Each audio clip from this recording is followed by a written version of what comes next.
Okay, I just saw Speak No Evil, and it was kind of embarrassing. For those not in the know, Speak No Evil is an American remake of a Danish film of the same name released back in 2022. I was a little surprised this film got an American adaptation so soon because most of the movie is already in English, so why?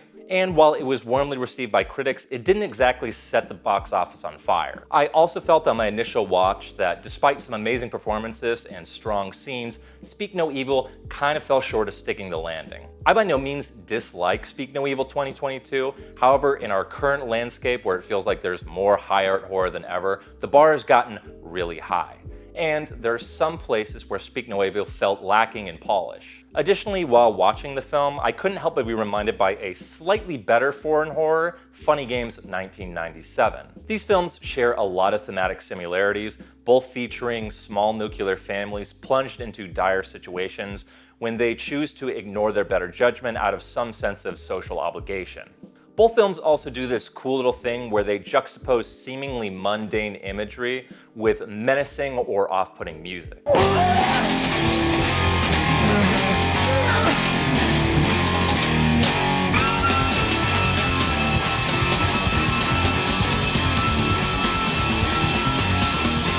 Essentially, I'm saying Speak No Evil is Funny Games Swingers Edition. All that aside, watching Speak No Evil 2024 has given me a newfound appreciation for the original, which feels like a masterpiece in comparison. Speak No Evil 2024 is the quintessential American remake. You take a foreign film that garnered international attention and make it bigger, louder, and with more pretty actor people. Old Boy, Quarantine, Martyrs, Death Note, Let the Right One In.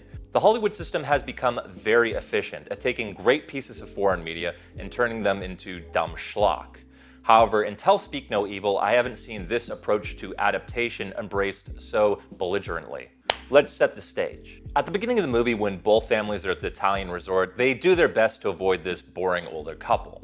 They suck all the air out of the room and just generally bring down the fun vacation vibe. Now, you could call it a coincidence that the boring fuddy-duddies just so happen to hail from the same country responsible for the original, but to me this reads more as a subtle jab, or at the very least, a declaration that this isn't going to be your grandma's Speak No Evil. Right off the bat, this remake differentiates itself from the original.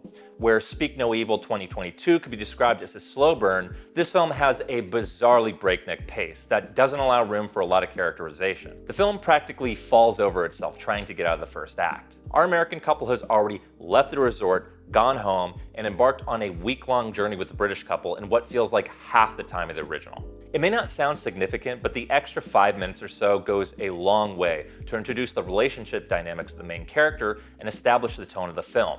In the original, the husband Bjorn is our primary POV character.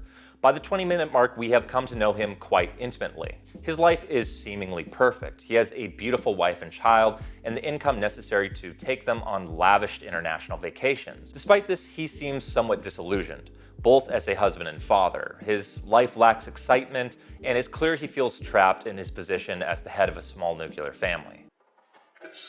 Yeah, I don't know, it's claustrophobic, you know? It's like every come this place that I don't want to be. Who is that person? I don't know. It's some guy. Just a normal guy, you know, gets up in the morning and takes his daughter to school and goes to work. Play a little squash once a week. Have dinner with people that I don't even like. Bjorn is immediately enamored with Patrick because he represents this untamed masculine force. He's all the things Bjorn is not. He's aggressive, spontaneous, charismatic. In contrast, Speak No Evil 2024 focuses on the family more broadly, with no definitive POV character. Patrick is also given quite a bit of screen time, likely because James McAvoy is the most well-known character. This is much less efficient, because now we're splitting less time between more actors. Ben is a totally different beast to his Danish equivalent. There are, of course, some hints that he doesn't wear the pants in the marriage, especially when Louis shuts down his plans for a poolside beer. You want a beer? A little early. But if you want one. Come on, wait. And for whatever reason, the script firmly establishes he hates his daughter's stuffed rabbit, Hoppy. I can't find Hoppy. Okay, honey, just calm down, okay? I swear, that's funny. I need to stage an intervention. You remember our agreement? Hoppy gets his own room before Christmas. You're almost 12 years old. I don't think Hoppy's getting his own room before Christmas. But the crisis of identity, the disillusionment, just isn't there. Which begs the question, why the attraction to Patrick? It's these shortcomings that led Bjorn to let his guard down and overlook the odd behavior of the other family in the first place. Speak No Evil 2024 diverts from the original in quite a few places, yet feels slavishly devoted to retreading all the best scenes. The problem is, many of the plot points that serve to build tension in the original are rendered completely pointless, because they just rush through them, or make them overly busy with needless dialogue. This creates a distinct lack of intimacy. As an audience member, you're not allowed to sit with anything, or meaningfully observe the emotional states of our characters. It's like being rushed through a museum just to get to the gift shop. Worse yet, the script chooses to pull punches at every given opportunity. For instance, both films feature a somewhat tense disagreement over the ethics of pescatarianism. Note that, in the original, once the conversation turns sour, things are left just kind of hanging. There's no resolution or closure. Whereas in the remake, Patrick recovers almost instantly, steering the conversation to more pleasant waters. Let me take care of you guys. Okay? Yeah, fine with me. And remember, I'm a vegetarian. Sorry?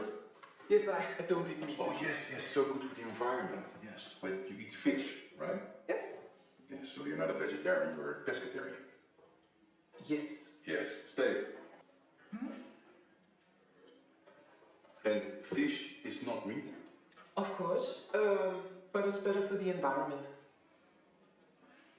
And the way the fishing industry works and how we treat the oceans is not affecting the climate?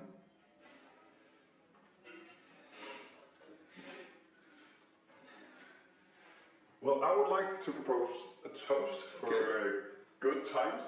For good times. We said closed. Closed. I'm just to remember I'm a vegetarian. Wait, you asked already. I know, I should have said something. You guys have gone to so much trouble. Oh, mate, I feel like such an idiot. I'm so sorry.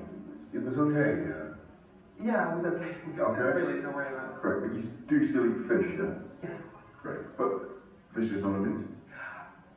of course. But, it's better for the environment. Yeah, but the way that industrial fishing treats the oceans. That is why I fundraise for sustainable fishing, for eco-labeling on packaging. That kind of pescatarianism is a privilege. Absolutely, but that's not a reason not to do it. And what if you can't afford line court? Well, surely you're not advocating we all eat factory meat, rather than, Libby. It's complicated. Can we agree? It is, it's complicated. It is really complicated. And complicated is good. Too many people these days are afraid of honest debate, aren't they? We're all too fucking polite. Hey, look at this, we trust that this is sustainably sourced seafood. Yeah, it's still with Devon butter, wild sunflower, forest mushrooms, cooked in sustainable Devon cream. Fantastic. Not the poisonous ones, right? We can trust you. Well, I'll be telling you. Around this time, both films feature a scene where Patrick drives erratically with his car's stereo turned up too high for Louise's comfort. In the Danish version, this occurs in complete darkness after a long night of drinking at the Roadhouse. In the remake, this happens midday, before they've even arrived at the pub. I don't think I need to explain why this is more tense in the Danish version. Most people, not big fans of drunk driving. Choosing to set tense scenes in broad daylight is a consistent issue throughout the remake. Speak No Evil 2022 benefits a lot from moody lighting, overcast days, claustrophobic interiors. In contrast, the remake oftentimes feels like a playful summer romp. In this next example, Patrick reveals that, up until this point, he has been lying about being a doctor. Bizarrely, Speak No Evil 2024 decides to have James McAvoy undercut this reveal by playing it off as a joke very convincingly. This absolutely demolishes the tension in the original. I have literally no idea why they would do this.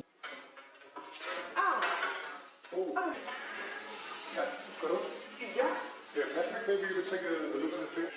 It's good that we have a doctor in the house. I'm not a doctor.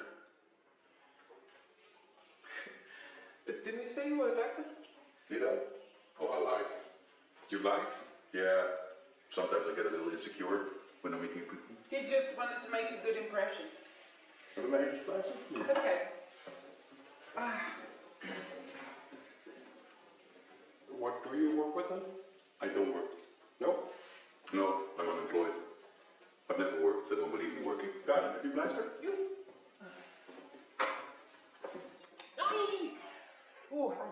Hey, Patty, can you come take a look at this? Yeah, sure. Guy, there's a doctor in the house. I'm not a doctor. What? Wait, but didn't you say you were a doctor? Did I? No. Sometimes when I meet new people, like, I'll get a little bit self-conscious. You just wanted to make a good impression. Yeah. What do you do then? Well, I don't do anything. Like, anything? No, I don't work. I don't believe in it. Let's get it fixed. Where's the plasters?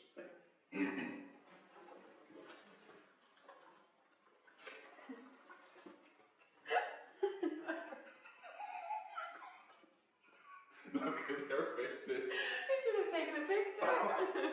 Of course I'm a bloody doctor. We totally had them. We totally had them. How else could we afford all this? Come here. The final scene I would like to compare and contrast is the children's dance sequence. This is the climax of the social horror portion of both films, and I hate how it is handled in the remake. In both scenes, the children perform a small dance routine they've prepared for the parents. Agnes performs the scene fairly competently, where Abel, or Ant, fails to keep time with the beat, triggering fairly egregious abuse from Patrick. The Danish version of the scene takes place in a claustrophobic living room. Abel has his back to the wall with no means of escape. The music is repetitive in a minor key and blares out of a boombox with blown speakers. The effect is unpleasant and anxiety-inducing. As an audience, we are really forced to drink in the scene, with both lingering shots of Abel crying and the family's reaction. The scene also has an interesting sense of irony, as it's established earlier in the film that Patrick has a deep emotional connection with music, yet here he is using it to torment his son.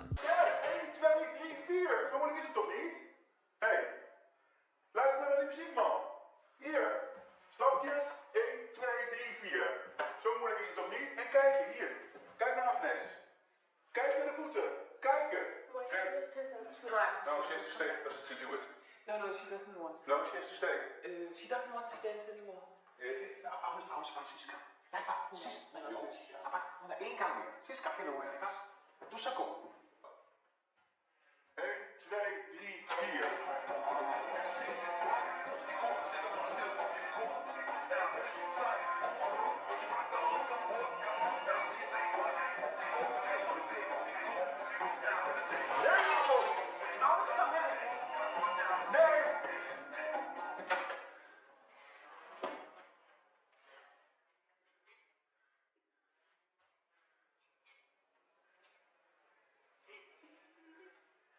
Oké. 1, 2, 3, 4.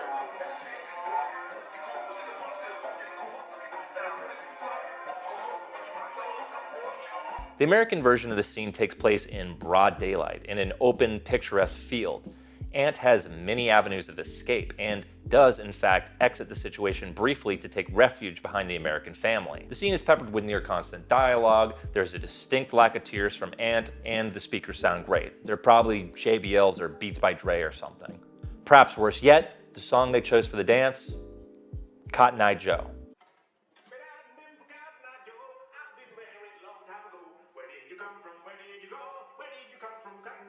I'm not saying that you cannot have an effective horror sequence to Cotton Eye Joe. However, I don't think director James Watkins was up for the task. Listen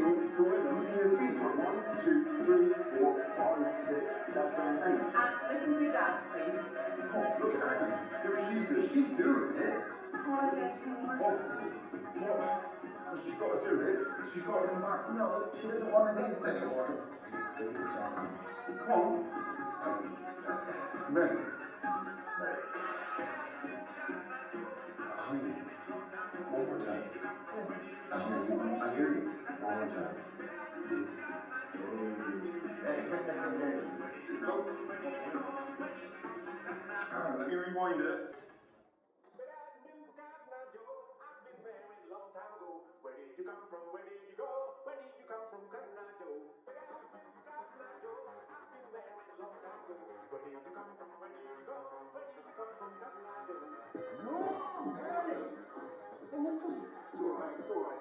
It's alright, boy. It's alright, you can still do it on your own. By the way, what is he throwing here? Is that a piece of cheese? No! Hey!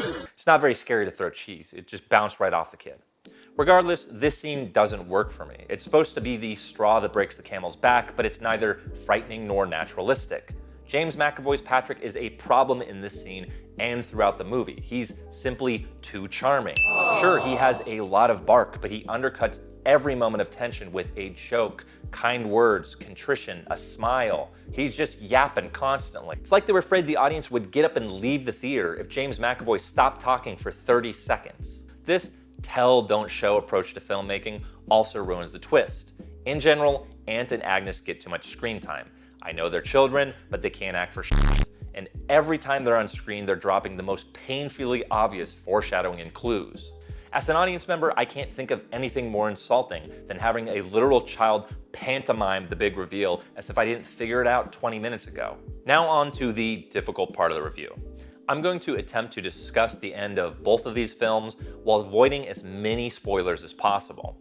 These films have very different endings. As for our Danish family, they get the bad ending.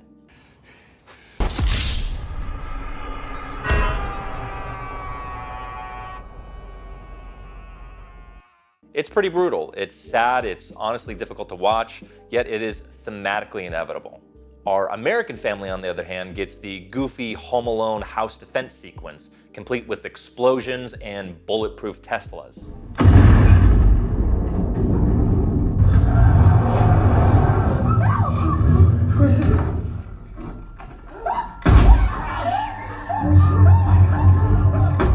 Despite going up against superior firepower and numbers, Luis basically girl bosses Patrick, his wife, and the bartender single-handedly. They don't even sustain an injury until Ben decides to dismount the roof in the dumbest way possible.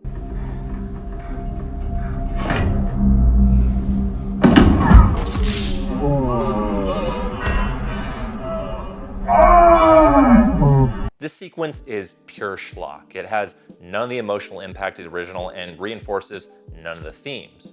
And despite all the explosions and guns, it's pretty boring.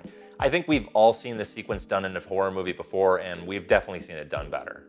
Okay, let's wrap things up. Speak No Evil 2024 is a lot of things. It's dumb, it's uninspired, the cinematography isn't great, the score isn't great, the acting isn't great. It's your typical pop horror slop. That in a vacuum isn't necessarily a bad thing. As of writing this script, it seems to be doing pretty well at the box office, and a lot of people seem to enjoy it. But personally, I cannot watch this film without comparing it to the original, and in every category, it is an inferior work. Blumhouse spent 5 times the original budget to get a movie that looks worse. I also don't like that, in a way, the success of remakes like Speak No Evil implies that American studios can make a quick buck by taking foreign horror and making it dumber and less scary. Not that that's really anything new. Now, there is one positive thing I can say about Speak No Evil 2024. It is much funnier than the original. I find it particularly humorous that James McAvoy got this buff just so he could get completely wrecked by forks and laundry detergent.